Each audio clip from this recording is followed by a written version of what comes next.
आज की ताजा खबरों के अपडेट में बात करेंगे। बेघर परिवारों को राहत देगी सरकार, मकान बनाने के लिए मिलेगी जमीन।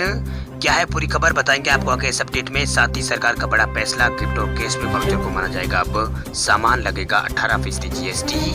क्या है पूरी खबर बताएंगे आपको आगे इस अपडेट में। साथ ही पीएम मोदी ने कर दिया है बड़ा ऐलान, अब बिना एड्रेस प्रूफ को भी मिलेगा आपको एलपीजी गैस कनेक्शन। क्या है पूरी खबर बताएंगे आपको आगे इस अपडेट में। साथ ही वाहन चालकों को बड़ी राहत, अब जब्त वाहनों पर नहीं देना होगा कस्टडी और पार्किंग चार्ज। इस खबर को भी जानेंगे पूरे विस्तार से। साथ ही रक्षाबंधन पर महिलाओं को सरकार ने दिया है बड़ा तोहफा, इस खबर को भी जानेंगे पूरे विस्तार से। साथ ही यहाँ पर आईफोन यूजर्स के लिए अच्छी खबर निकल कर आए सामने, बताएंगे आपको आगे इस अपडेट में। साथ ही यहाँ पर सरकारी कर्मचारियों को अब मिलेगा बोनस, सरकार ने इस प्रस्ताव को दी है मंजूरी।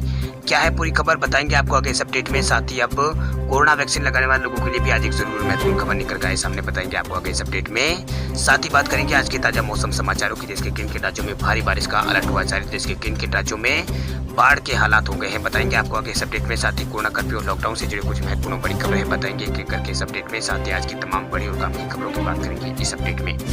बात करते हैं आज की पहली बड़ी खबर की, तो पीएम मोदी का बड़ा ऐलान, अब आपको बिना एड्रेस प्रूफ के भी मिलेगा एलपीजी गैस कनेक्शन। अगर आप भी एलपीजी गैस कनेक्शन लेना चाहते हैं तो ये काम अब बहुत ही आसान हो जाएगा।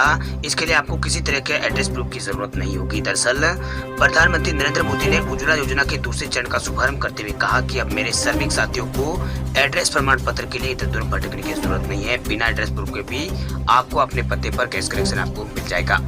वही साल 2016 में जब पीएम उज्ज्वला योजना का पहला चरण शुरू हुआ था, तब यहाँ पर गरीबी रेखा से नीचे आने वाले बीपीएल परिवार के 5 करोड़ महिलाओं को एलपीजी गैस कनेक्शन देने का टारगेट यहाँ पर किया गया था। वही प्रधानमंत्री उज्ज्वला योजना के तहत सरकार गरीबी रेखा से नीचे जीवन यापन करने वाले परिवारों को लिए घरेलू गैस यानी एलपीजी गैस कनेक्शन मुहैया कराती है। वही पेट्रोलियम और प्राकृतिक गैस मंत्रालय के सहयोग से ये योजना यहाँ पर चलाई जा रही है। वही इस योजना के तहत आप घर बैठे एलपीजी गैस कनेक्शन के लिए आवेदन कर सकते हैं। आवेदन करने वाली महिला की उम्र 18 साल से अधिक होनी चाहिए। आवेदक का बैंक अकाउंट और गरीबी रेखा से नीचे का राशन कार्ड होना चाहिए। अगर आप भी इसके लिए आवेदन करना चाहते हैं तो आधिकारिक वेबसाइट pmui.gov.in पर जाकर यहाँ पर आप फॉर्म भर सकते हैं। वही उज्ज्वला योजना 2.0 के तहत लाभार्थियों को जमा मुक्त एलपीजी गैस कनेक्शन के साथ साथ पहला रिफिल और हॉट प्लेट निःशुल्क यहाँ पर दिया जाएगा। इसके साथ इसमें रजिस्ट्रेशन के लिए न्यूनतम कागजी कार्रवाई की जरूरत होगी। इसके अलावा बीपीएल परिवारों को एक एलपीजी गैस कनेक्शन के लिए 1600 रुपए की वित्तीय सहायता भी सरकार की ओर से दी जाती है। हालांकि लाभार्थियों को चूल्हा खुद यहाँ पर खरीदना पड़ता है। योजना के अनुसार लाभार्थियों को 14 किलो 200 ग्राम वाला जो एलपीजी सिलेंडर है वो दिया जाता है। इसकी लागत करीब 3200 रुपए होती है। इस पर 1600 रुपए की सब्सिडी मिलती है, जबकि 1600 रुपए यहाँ पर एडवांस ओएमसी एडवांस के रूप में यहाँ पर मिलते हैं। चलिए बात करते हैं अगली खबर की, तो वाहन चालकों को बड़ी राहत, जब्त वाहनों पर नहीं देनी होगी कस्टडी और पार्किंग चार्ज। दिल्ली सरकार का परिवहन विभाग अब सीज किए गए वाहनों को बिना कस्टडी और पार्किंग चार्ज के छोड़ेगा। इसे लेकर परिवहन विभाग ने एक आदेश यहाँ पर जारी कर दिया है। सरकार की तरफ से ये छूट आने वाले 30 सितंबर तक दी जाएगी। वे दिल्ली सरकार के मुताबिक कोरोना वायरस महामारी के दौरान लोगों को किसी तरह की दिक्कत न आए, इसलिए ये व्यवस्था बनाई गई है। वह 30 सितंबर तक जो लोग भी गाड़ियाँ यातायात के नियमों का उल्लंघन करके चलते हैं, जो गाड़ियाँ यहाँ पर जब्त की गई है, उन्हें बिना जुर्माने और पार्किंग चार्ज के छोड़ दिया जाएगा। वही इसी तरह की व्यवस्था को लेकर काफी समय से ऑटो टैक्सी यहाँ पर द्वारा मांग यहाँ पर की जा रही थी। वही अब सरकार ने इसे यहाँ पर अमल में यहाँ पर लेना शुरू कर दिया है। ऑटो यूनियंस के मेंबर्स की शिकायत है कि टैक्सी जब्त होने के बाद ड्राइवर से मोटी रकम वसूली जाती है। वही एक दिन का पार्किंग चार्ज भी करीब 400 रुपए है। ऐसे में टैक्सी ड्राइवर्स को काफी परेशानी होती है, लेकिन अब सरकार के इस फैसले से ड्राइवर्स को कुछ हद तक राहत जरूर मिलेगी। इसके अलावा परिवहन विभाग ने गाड़ियों के डॉक्यूमेंट्स की वैलिडिटी को लेकर भी ऑर्डर यहाँ पर निकाले। इस आदेश के मुताबिक गाड़ियों के रिलेटेड डॉक्यूमेंट जो एक्सपायर हो रहे हैं उनकी वैलिडिटी 30 सितंबर तक बढ़ाई जाएगी। इससे पहले केंद्र सरकार ने भी ऐसे दस्तावेजों की वैधता 30 सितंबर तक बढ़ाई है। बात करते हैं अगली खबर की, तो उत्तर प्रदेश में बेघर परिवारों को राहत देगी यूपी की योगी सरकार, मकान बनाने के लिए देगी जमीन। उत्तर प्रदेश की योगी आदित्यनाथ सरकार ने चुनावी साल में भूमिहीन बेघरों को मकानों के लिए जमीन मुहैया कराने की कोशिश में जुटी है। प्रदेश सरकार इस साल प्रदेश के 10,370 बेघर परिवारों को मकान के लिए ग्राम सभा की जमीन पट्टे पर देने की तैयारी यहाँ पर यूपी की योगी सरकार कर रही है। जिन परिवारों के पास रहने के लिए घर नहीं है, सरकार मकान बनाने के लिए उन्हें ग्राम सभा के यहाँ पर अनुपयोगी जमीन पट्टे पर देती है। वही भूमिहीन परिवारों को खेती के लिए जमीन के पट्टे जमीन भी यहाँ पर पट्टे पर दी जाती है। वह मछली पालन के धंधे से जुड़े लोग और मत्स्य पालन के लिए तालाब पट्टे पर देने के अलावा कुम्हारी कला से जुड़े लोगों को मिट्टी निकालने के लिए भी सरकार स्थल आवंटित यहाँ पर करती है।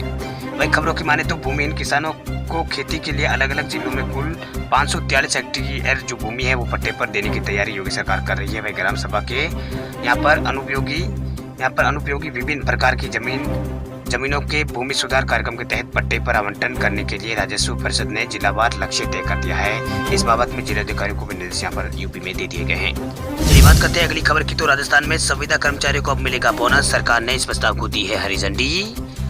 राजस्थान के संविदा कर्मचारियों के लिए अच्छी खबर निकल कर आई है। दरअसल राजस्थान की गहलोत सरकार ने संविदा कर्मचारियों को लेकर एक बड़ा ऐलान किया है। राष्ट्रीय स्वास्थ्य मिशन में 3 से 5 साल की सेवा पूरा करने वाले संविदा कर्मचारियों को एक बारगी बोनस देने का फैसला सरकार की ओर से यहाँ पर लिया गया है। मुख्यमंत्री अशोक गहलोत ने इस प्रस्ताव को हरी झंडी भी दे दी है। वही सरकारी बयान के अनुसार मुख्यमंत्री ने यहाँ पर मिशन NHM में 31 मार्च 2021 को 3 से 5 वर्ष की सेवाएं पूरी करने वाले अनुबंधित कर्मियों को एक बारगी लॉयल्टी बोनस अथवा अनुभव आधारित बोनस दिए जाने का प्रस्ताव को मंजूरी दी है। लेकिन ये लाभ NHM के उन अनुबंधित कर्मियों को नहीं दिया जाएगा जो 31 मार्च 2017 की पात्रता के आधार पर पहले ही लाभ ले चुके हैं। वही सरकार के बयान में बताया गया कि 31 मार्च 2021 को 3 वर्ष की सेवाएं पूर्ण करने वाले NHM के अनुबंधित कर्मियों को 10% की दर से तथा इसी तिथि से यहाँ पर 5 वर्ष की सेवा पूर्ण करने वाले कर्मियों को 15% की दर से 1 अप्रैल 2021 से एक बार की लॉयल्टी बोनस अथवा अनुभव आधारित बोनस यहाँ पर दिया जाएगा। चलिए बात करते हैं अगली खबर की। तो रक्षाबंधन पर महिलाओं को खट्टर सरकार का तोहफा, हरियाणा रोडवेज की बसों में कर सकेगी मुफ्त यात्रा। रक्षाबंधन पर खट्टर सरकार ने हरियाणा की महिलाओं को बड़ा तोहफा देने का ऐलान किया है। प्रदेश के परिवहन मंत्री ने कहा है कि महिलाओं को रक्षाबंधन पर मुफ्त बस यात्रा की सहूलत यहाँ पर सरकार की ओर से दी जा रही है।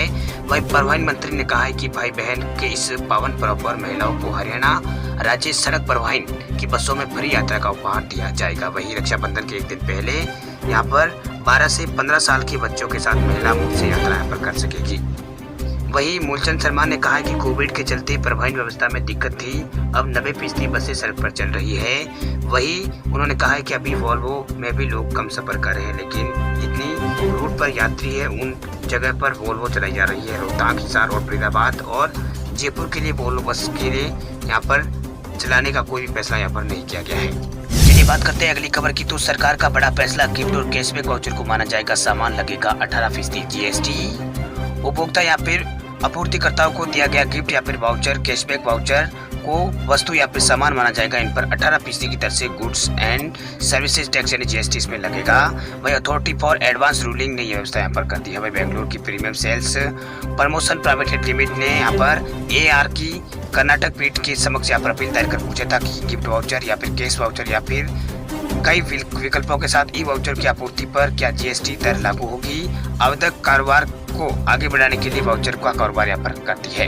वही गिफ्ट वाउचर के संदर्भ में AR ने कहा है कि आवेदक वाउचर खरीदता है और उससे अपने ग्राहक को बेचता है, जो आगे उसे अपने ग्राहकों में वितरित यहाँ पर करते हैं। वही ग्राहक आपूर्तिकर्ताओं से वस्तु या फिर सेवा की खरीद के समय अपने भुगतान की प्रतिबद्धता उन वाउचरों से यहाँ पर करते हैं। ऐसे में आवेदक को उनकी आपूर्ति के समय ये गिफ्ट वाउचर मुद्रा के स्वरूप में नहीं होते हैं। जहाँ तक कैशबैक या फिर विभिन्न विकल्प वाले ई वाउचर का सवाल है, तो AR ने निष्कर्ष किया है कि ये वाउचर आपूर्ति के समय उन्हें मुद्रा की परिभाषा के तहत नहीं माना जा सकता, लेकिन किसी वस्तु या फिर सेवा के लिए भुगतान करते समय ये पैसे का स्वरूप ले लेते हैं। वही AR ने व्यवस्था देते हुए कहा है कि वाउचर की आपूर्ति वस्तु की तरह यहाँ पर टैक्सेबल है। इन पर 18% की मतलब GST यहाँ पर लगेगा। अब बात करते हैं अगली खबर की। तो आईफोन यूजर्स के लिए अच्छी खबर, बैटलग्राउंड मोबाइल इंडिया का iOS वर्जन जल्द हो सकता है लॉन्च। iOS यूजर्स के लिए अच्छी खबर निकल कर आ रही है। दरअसल बैटलग्राउंड मोबाइल इंडिया का मजा अब iOS यूजर्स भी ले सकेंगे। गेम को डेवलप करने वाली कंपनी क्रॉपटॉन ने इसका यहाँ पर आधिकारिक ऐलान कर दिया है। वही उन्होंने कहा है कि iOS वर्जन लाने की आधिकारिक यहाँ पर उन्होंने घोषणा की। उन्होंने कहा कि जल्द ही यहाँ पर ये एप्पल आईफोन के लिए भी उपलब्ध होगा। वही कंपनी ने इंस्टाग्राम पर इस बात की जानकारी दी है। क्रॉपटॉन द्वारा शेयर की गई पोस्ट में पता चलता है कि जल्द ही Battleground Mobile India game iPhone users के लिए अवेलेबल होगा। आपको बता दें कि भारत में इस गेम को बहुत जबरदस्त यहाँ पर रिस्पॉन्स मिला है। वही बैटलग्राउंड मोबाइल इंडिया गेम के iOS वर्जन के ऑफिशियल अनाउंसमेंट के बाद ये माना जा रहा है कि गेम जल्द ही लॉन्च किया जाएगा। हालांकि अभी इसकी जो लॉन्चिंग डेट है उसका ऐलान नहीं किया गया। जिस तरह गेम का एंड्रॉइड वर्जन पहले यहाँ पर लॉन्च करने से पहले बीटा वर्जन लॉन्च किया गया था, इसी तरह iOS वर्जन से पहले भी यहाँ पर बीटा वर्जन लॉन्च किया जाएगा। वह टेस्टिंग के बाद इसका पब्लिक वर्जन लॉन्च किया जाएगा। वही PUBG मोबाइल के Indian version Battleground Mobile India ने डाउनलोडिंग के सभी रिकॉर्ड्स तोड़ दिए हैं। लॉन्च होने के महज 24 घंटों में बैटलग्राउंड मोबाइल इंडिया यानी बैटलग्राउंड मोबाइल इंडिया ने BGMI ने फ्री फायर को पछाड़ते हुए गूगल प्ले स्टोर पर सबसे ज्यादा पैसे कमाने वाला गेम यहाँ पर बन गया है। अभी तक इस गेम को 1 करोड़ से ज्यादा बार डाउनलोड किया जा चुका है और लगातार इसकी डाउनलोडिंग तेजी से बढ़ रही है। वही स्कैम को डाउनलोड करने के लिए आपको अपने एंड्रॉयड फ़ोन में जो एंड्रॉयड वर्जन है वो 5.1 से ऊपर यहाँ पर होना चाहिए। वही फ़ोन में कम से कम 2 GB रैम होनी चाहिए। वही स्कैम को यूजर्स को यहाँ पर फ्री रिवॉर्ड भी दिए जा रहे हैं, जिसके चलते प्लेयर्स को ये काफ़ी पसंद आ रहा है। अब बात करते हैं अगली खबर की। तो भारत में कोरोना के केसों में आई है गिरावट। 24 घंटों में आए हैं 28,204 नए कोरोना के केस। देश में पिछले कई दिनों से तेज रफ्तार से ऊपर जा रही कोरोना का ग्राफ पिछले 24 घंटों में गिरा है, यानी पिछले 24 घंटों में कोरोना का ग्राफ कम हुआ है। वही कोरोना संक्रमण के मामले भले ही एक दिन में कम दिखाई दे रहे हो, लेकिन संकट अभी टला नहीं है। कई राज्यों में कोरोना के बड़े मामले अभी भी तीसरी लहर की चेतावनी दे रहे हैं। वही केंद्रीय स्वास्थ्य मंत्रालय की ओर से जारी किए गए आंकड़ों के अनुसार पिछले 24 घंटों में देश में कोरोना संक्रमण के 28,204 नए मामले सामने आए हैं। इस दौरान 373 लोगों की पिछले 24 घंटों में मौत हुई है पूरे भारत में। वही कोरोना के नए मरीज मिलने के बाद अब देश में कुल संक्रमितों की संख्या 3,19,00,000 पार हो चुकी है। वही केंद्रीय स्वास्थ्य मंत्रालय की ओर से बताया गया कि भारत में अभी तक जो एक्टिव केस है वो 3,88,000 के आसपास है। वही अब तक भारत में 3,11,00,000 से अधिक लोग ठीक हो चुके हैं। वही 3,28,000 से अधिक लोगों की भारत में अब तक कोरोना के कारण मौत हो चुकी है।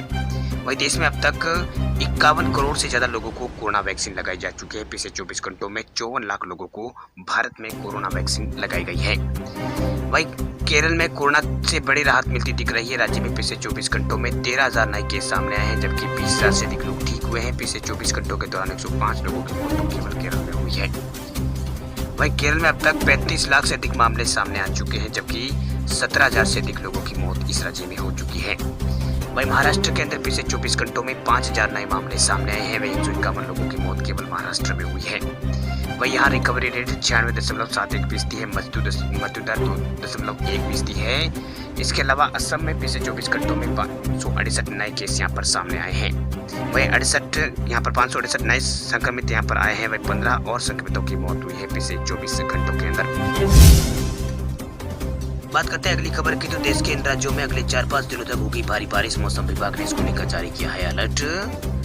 मौसम विभाग ने देश के कई राज्यों में अगले 4-5 दिनों तक बारिश का यहाँ पर संभावना जताई है। बारिश की चेतावनी यहाँ पर दी है। वह इस दौरान उत्तर और पूर्वोत्तर भारत और इसके अलावा उप हिमालय पश्चिम बंगाल सिक्किम के कई हिस्सों में भारी बारिश का अनुमान लगाया गया है। वही मौसम विभाग के मुताबिक एक चक्रवर्ती परिसंचरण तंत्र जो है वो फिलहाल यहाँ पर पूर्वी उत्तर प्रदेश के ऊपर बना हुआ है। मौसम विभाग ने कहा है अगले 5 दिनों के दौरान पूर्वोत्तर और हमारे पश्चिम बंगाल और सिक्किम में भारी बारिश हो सकती है। सिक्किम में भारी बारिश हो सकती है। मौसम विभाग ने कहा है कि अगले 4-5 दिनों के दौरान पूर्वी उत्तर प्रदेश, बिहार, झारखंड में व्यापक रूप से वर्षा होने की संभावना है। वही मौसम विभाग के बुलेटिन के मुताबिक 13 अगस्त तक झारखंड और पश्चिम बंगाल के गंगा क्षेत्रों में बारिश का अनुमान है।